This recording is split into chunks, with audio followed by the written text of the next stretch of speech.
दोस्तों, उत्तर प्रदेश की राजनीति में एक बहुत दिलचस्प खेल चल रहा है और इस खेल की सबसे रहस्यमयी खिलाड़ी हैं मायावती।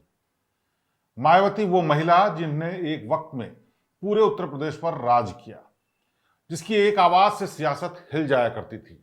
वो आवाज आज खामोश है, लेकिन यकीन मानिए, ये खामोशी साधारण नहीं है। ये खामोशी रणनीतिक है।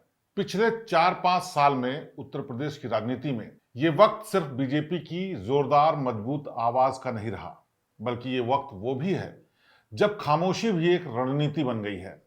ऐसा हम क्यों कह रहे हैं, आपको समझाते हैं। मायावती एक ऐसा नाम जो 2007 में सत्ता के शिखर पर थी, पर साल 2020 के बाद से उन्होंने बोलना लगभग बंद कर दिया। न तेवर, न टकराव, न तकरार, बस साइलेंस। लेकिन सवाल यह है कि क्या यह चुप्पी सिर्फ हार मानने की है, या फिर यह साइलेंस है जो किसी और की जीत की गारंटी बन चुका है। पिछले 5 सालों में यूपी की राजनीति पूरी तरह से बदल चुकी है। जहां पहले मायावती और सपा का सीधा टकराव होता था, अब कहानी कुछ और हो चुकी है। कुछ और यहां रणनीति बन चुकी है।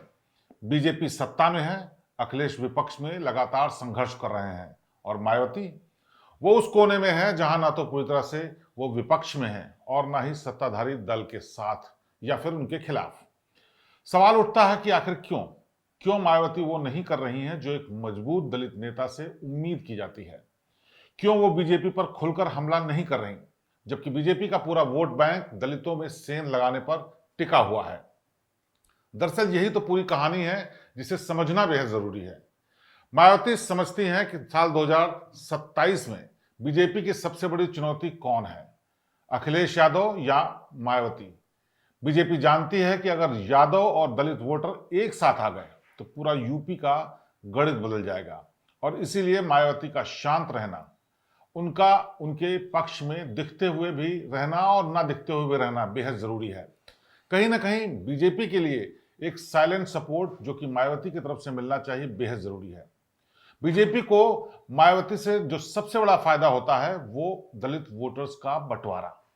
दलित वोटर करीब 21 से 23% है, और ये वोट कभी एक दिशा में चले जाएं तो नतीजे पूरी तरह बदल जाते हैं।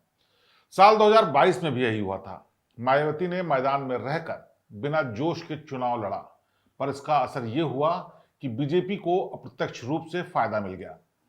कई सीटों पर बसपा के उम्मीदवारों ने सपा का वोट काटा, बहुत कम मार्जिन से जीत हार तय हुई और बीजेपी मामूली अंतर से जीत गई।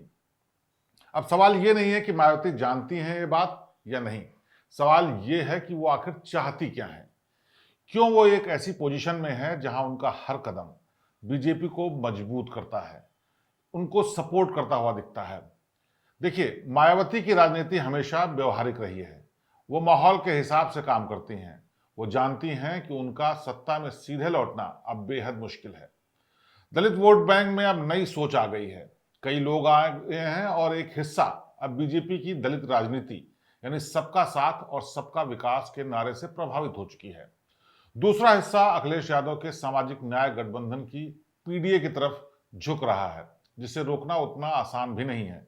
मायावती के पास अब केवल एक रास्ता बचा है, संतुलन बनाकर रखना, संतुलन सत्ता के साथ। वो अखिलेश से दूरी बनाए रखती हैं ताकि यादव दलित एकता न बन जाए, और इसका फायदा सीधे बीजेपी को होता है। लेकिन यही रणनीति मायावती के लिए एक तरफ जो राजनीतिक ढाल भी है, क्योंकि अगर बीजेपी वो खुलकर बीजेपी पर हमला करती हैं तो दलित वोटर्स को, जो कि हिंदुत्व की तरफ झुक चुके हैं, उनको नुकसान पहुंचता है। वो पूरी तरह से उनसे दूर चले जाएंगे। लेकिन अगर उनका सपोर्ट करती हैं तो भी उनकी राजनीति को नुकसान होगा। अब मायावती की राजनीति सत्ता से ज्यादा प्रासंगिकता बचाने की राजनीति बन गई है। वो चाहती हैं कि उनका नाम, उनकी पार्टी और उनका वोट बैंक राजनीति के समीकरण में ढाल की तरह बना रहे, किसी के लिए सहारा बना रहे। बीजेपी के लिए आज की तारीख में ये बहुत फायदे की सिचुएशन है, क्योंकि बीजेपी ना तो मायावती से गठबंधन चाहती है और ना ही उनसे टकराव। बसपा मैदान में भी रहे, सपा का वोट भी काटे और बीजेपी को फायदा मिले, बीजेपी आगे निकल जाए। यही वो साइलेंट ट्रीटमेंट है, यही वो साइलेंट स्ट्रेटजी है जिसके लिए मायावती की बीजेपी को जरूरत है। आप गौर कीजिए, मायावती हर बार चुनाव से पहले कुछ तीखे बयान देती हैं। दलितों को याद दिलाती हैं कि बसपा ही उनकी असली पार्टी है। लेकिन जैसे जैसे चुनाव पास आते हैं उनके सुर नरम पड़ने लगते हैं। पिछले चुनाव में उन्होंने अपने भतीजे तक पर जो एक्शन लिया उसका एक बानगी है। बीजेपी पर एक आध बयान मायावती का जरूर आता है, लेकिन वो इतना आक्रामक नहीं होता कि सत्ताधारी के खिलाफ कोई लहर बन जाए या उसके विपक्ष में लोग खड़े हो जाएं। दूसरी तरफ अखिलेश यादव लगातार दलित वोटर्स को जोड़ने की कोशिश कर रहे हैं। उन्होंने भीमराव अंबेडकर का नाम अपने भाषणों में और ज्यादा उछालना शुरू कर दिया है। सपा के मंचों पर अब दलित चेहरे भी दिखाई देते हैं, पर इनको मायावती एक नहीं होना देना चाहती, क्योंकि अगर सपा और दलित वोटर एक साथ आए तो मायावती का अस्तित्व पूरी तरह से खत्म हो जाएगा, क्योंकि सेंध लगाने वाले लोग बहुत हो जाएंगे। यानी एक तरह से अखिलेश का उभार ही मायावती का पतन है। इसीलिए मायावती का हर कदम, हर दांव बीजेपी के लिए एक राजनीतिक इंश्योरेंस की तरह हो जाता है। बीजेपी को ना तो दलित वोटर पूरी तरह से चाहिए और ना ही पूरी तरह से उनको नकारना चाहते हैं। बस इतना चाहिए कि वो एकजुट ना हो, बटे रहें, और मायावती ये काम बखूबी कर रही हैं, जो कि बीजेपी के पक्ष में जाता है। अब सवाल ये उठता है कि क्या मायावती खुद को बीजेपी के लिए उपयोगी बनाए रखना जानती हैं या चाहती हैं? शायद इसका जवाब हाँ होगा, क्योंकि बीजेपी को भी पता है कि मायावती वो जो चेहरा है जो विपक्ष के वोटों को बांट सकती हैं बिना खुद को बीजेपी के साथ दिखाए हुए। और मायावती को भी पता है कि अगर बीजेपी सत्ता में रहती है तो उनके लिए राजनीतिक स्पेस भी बना रहेगा, क्योंकि बीजेपी के रहते सपा जैसी पार्टी को कभी एक तरफा मैदान नहीं मिलेगा और उससे उनकी साख और राजनीति दोनों बची रहेंगी। यानी ये पूरी राजनीति अब विचारधारा की नहीं बल्कि समीकरण की राजनीति बन चुकी है। मायावती अब सत्ता में आने की कोशिश नहीं कर रही हैं, बल्कि सत्ता को प्रभावित करने की कोशिश कर रही हैं। यही उनकी रणनीति है। वो चाहते हैं कि कोई भी पार्टी बिना बसपा की बात किए हुए यूपी की राजनीति में न मजबूत हो सके, राजनीति की बात ही न कर सके। लेकिन ये रणनीति अब धीरे धीरे उनके वोट बैंक को बहुत कमजोर कर रही है। कई लोग ऐसे हैं जब दलितों के वोट पर कब्जा पा चुके हैं। दलित युवा अब सोशल मीडिया पर सक्रिय है। वो सीधे पूछना शुरू कर चुके हैं कि अगर मायावती हमारी वाकई नेता है तो बीजेपी के खिलाफ खुलकर क्यों नहीं बोलती। वो मायावती के पुराने दिनों को भी याद करते हैं जब खुलेआम ब्राह्मण राजनीति को वो चुनौती देती थी। अब वो मायावती नहीं दिखाई देती।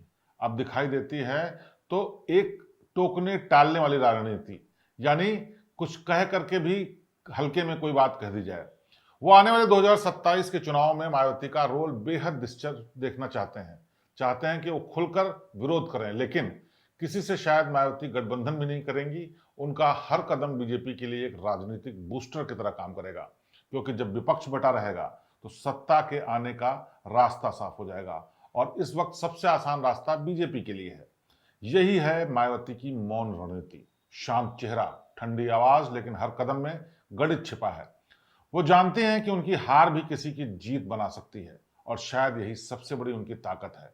और इसी ताकत के चलते मायावती लगातार अपनी ही पार्टी का पतन करती हुई दिखाई देती हैं, ताकि बीजेपी को सीधा फायदा हो सके और वो समाजवादी पार्टी का वोट काट सकें। अब इसका नतीजा 2027 के चुनावों में क्या होता है ये तो वक्त बताएगा, लेकिन जिस तरह से कदम दर कदम मायावती लगातार ये करती हुई दिखाई देती हैं, ये उनकी राजनीति की रणनीति का एक हिस्सा भी दिखता है और उनकी पार्टी के खात्मे का एक रास्ता भी। फैसला आपको करना है, क्योंकि आपको सब कुछ दिखाई दे रहा है, वो भी जो हम बता रहे हैं और वो भी जो नहीं बता रहे हैं। 2027 का चुनाव बहुत अहम रहने वाला है, क्योंकि बसपा की रसूख ही नहीं बल्कि उनके अस्तित्व की लड़ाई है। समाजवादी पार्टी के लिए भी सत्ता से लंबे समय दूर रहने के बाद ये वापसी का एकमात्र विकल्प है और बीजेपी के लिए साख बचाए रखने की वो कोशिश जिसमें उनको साबित करना होगा कि योगी सिर्फ उत्तर प्रदेश के फायर ब्रांड ही नहीं बल्कि उनकी अगुवाई में लड़ा जाने वाला चुनाव बेहद अहम और जीत दिलाने वाला है। श्रेष्ठ भारत पर खबरों से जुड़े रहने के लिए चैनल को सब्सक्राइब और लाइक करें, बेल आइकन दबाएं और देखते रहें श्रेष्ठ भारत।